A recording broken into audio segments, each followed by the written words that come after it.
Welcome and greetings, career-minded superstars. You are listening to the exclusive Career Coach, your podcast for all things career. And I'm Lisa Edwards, the indispensable career coach for superstars just like you. Now let's dig into this week's topic, shall we?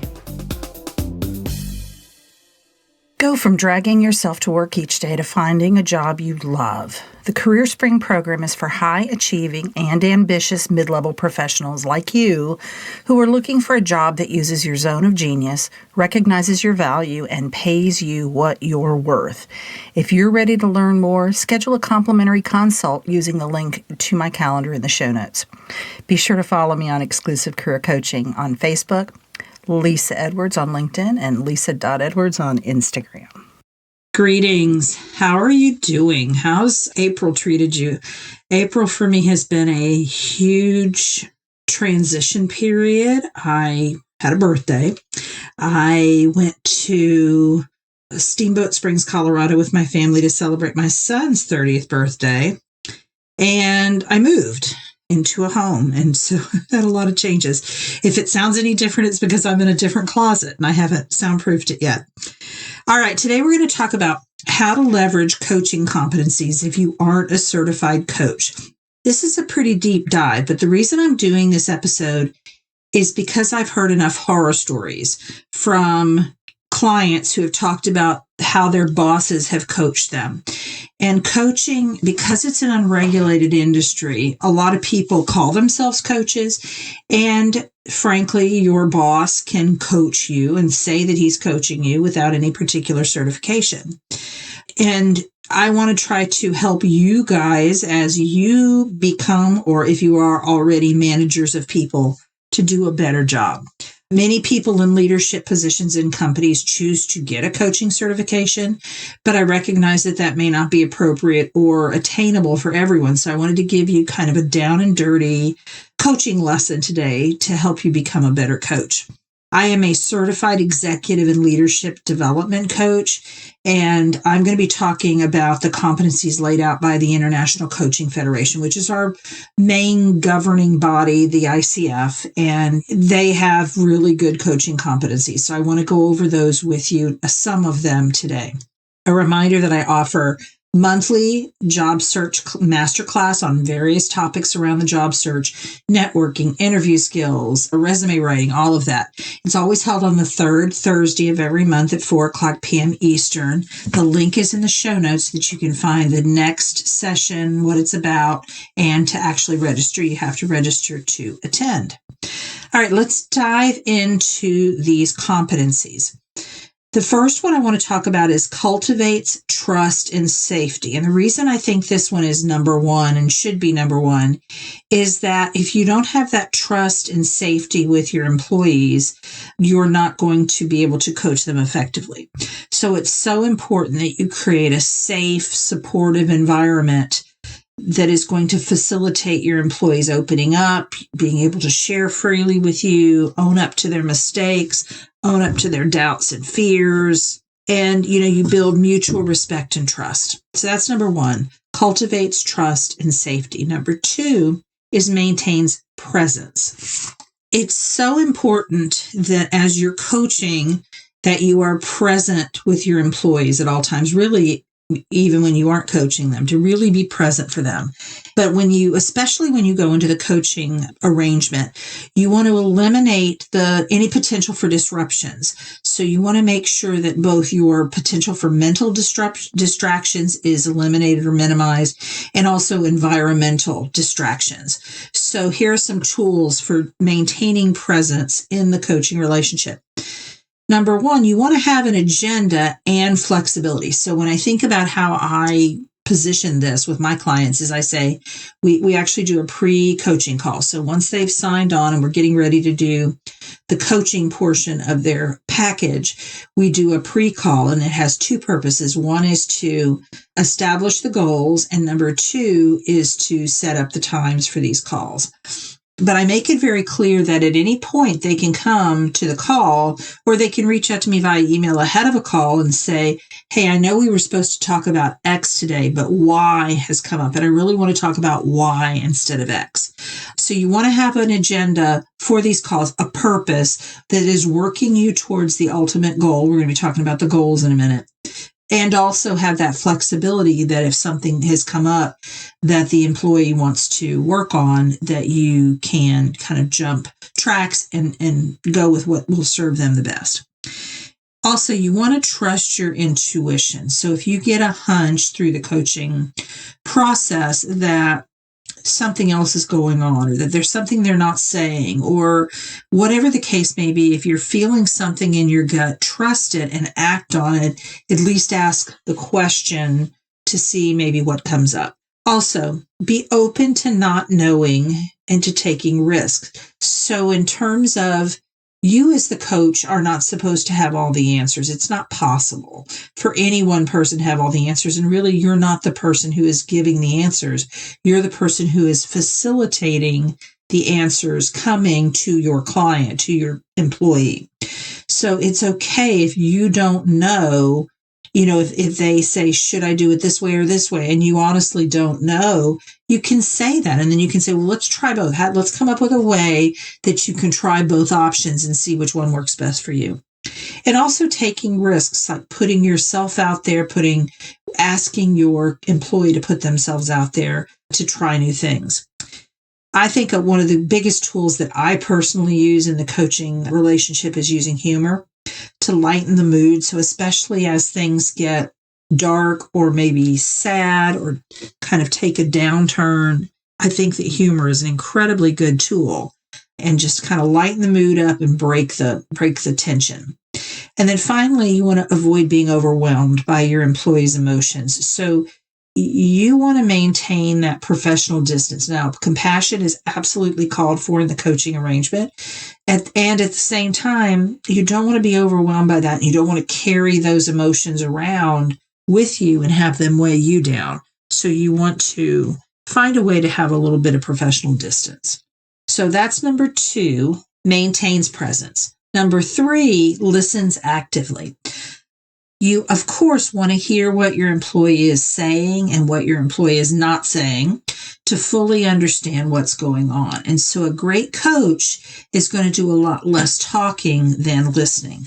And so developing those active listening skills, and if that's an area that is not strong for you, there are plenty of courses and online classes that you can take on active listening. I know I did a program, before COVID, for an organization on active listening.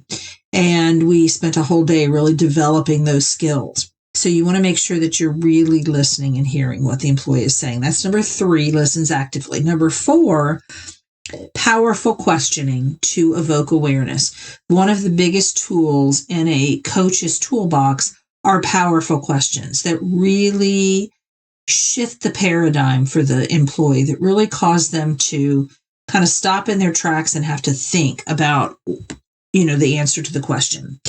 I see this as an area where many coaches go wrong, because rather than asking questions to get the employee to bring out their own genius and come up with their own ideas, they tell them what to do. That is not coaching. Now, is there a time and place when you have to, as the boss, tell an employee, this is what you got to do. You can't do it that way. You have to do it this way. Absolutely. When you're in that dual role of boss and coach, there comes a time when you may have to say, this is what you should do. This is what you shouldn't do.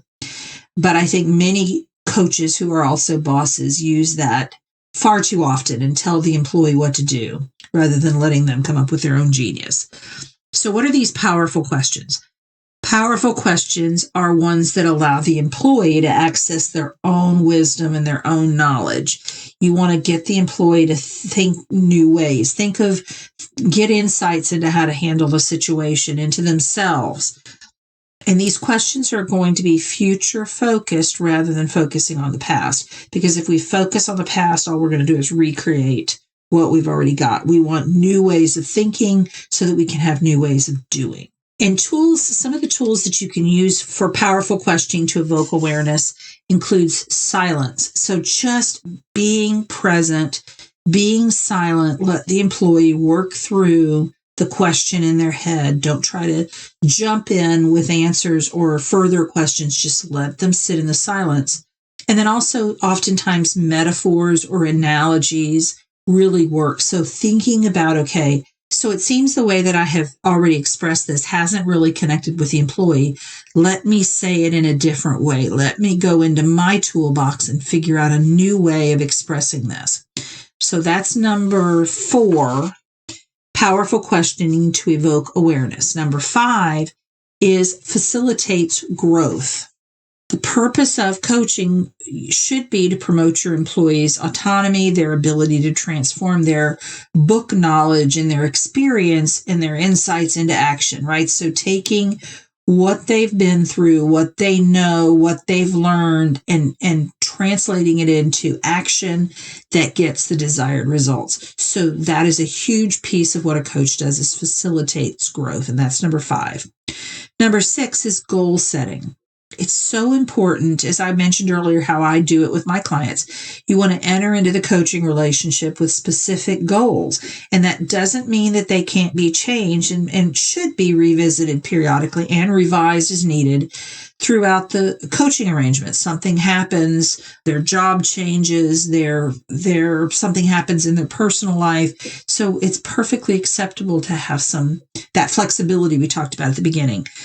But you do want to go into it with goals. And these should be SMART goals, specific, measurable, attainable, realistic, and time sensitive. So for example, provide better customer service. That's not a goal. That's not a SMART goal. You've got to have some specific measurables in there and time frame. And then your goals should also address the employee's specific concerns and desired areas for learning and development.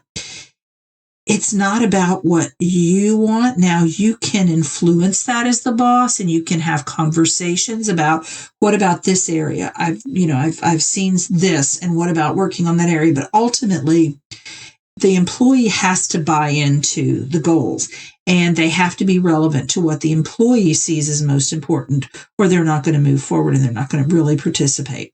So that's number 6, goal setting.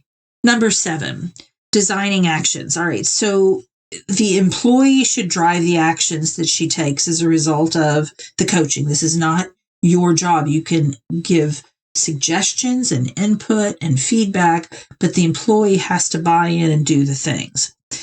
And in a nutshell, the employee's actions should result in visible positive change and growth.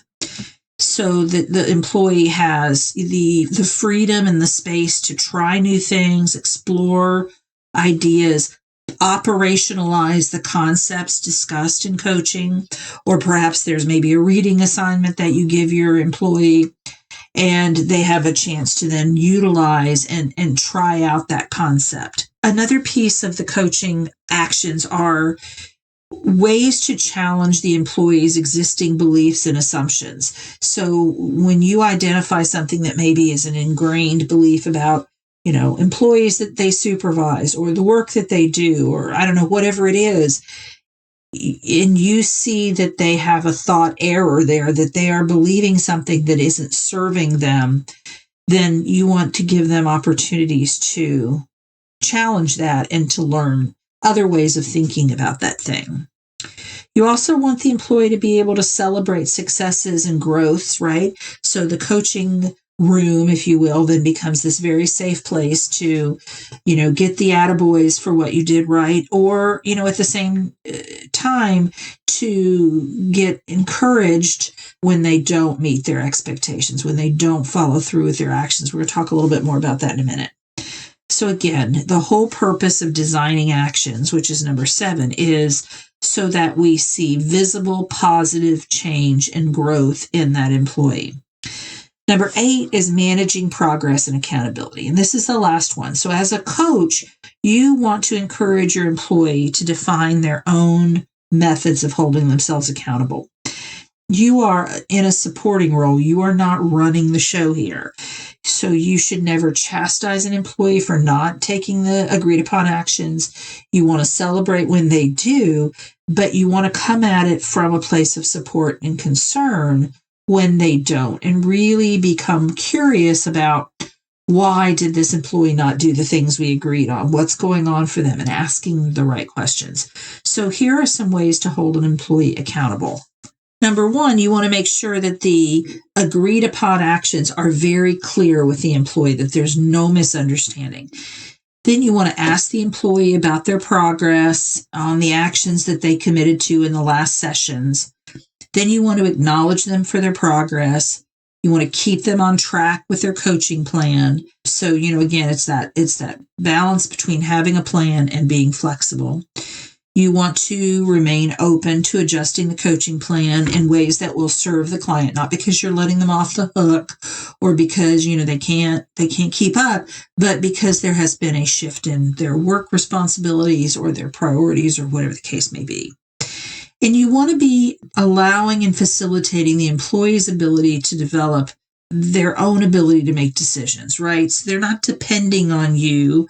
You're not the person who's directing every move that they make, but rather you're in that support role as they develop their own ability to make decisions. And then, of course, confront the employee in a positive way if he doesn't take the agreed upon actions, really, again, being curious about why.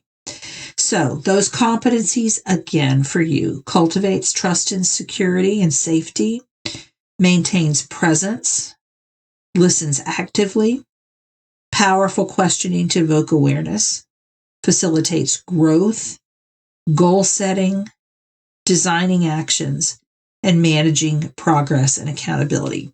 I hope this has given you some insight into the coaching arrangement and would love to hear from you if you've had either a very good coaching experience with your boss or with an employee, a direct report that you've coached, or conversely, not so great, right? Let's hear about that. And if you have any questions, shoot me an email, Lisa, L-E-S-A, at exclusivecareercoaching.com, and I will see you next week. Take care. You've been listening to The Exclusive Career Coach with Lisa Edwards, CEO of Exclusive Career Coaching. It would be great if you would rate, review, and subscribe to this podcast. Also, I want to be your career coach, so be sure to ask questions about your career management challenges and job search situation. Until next time.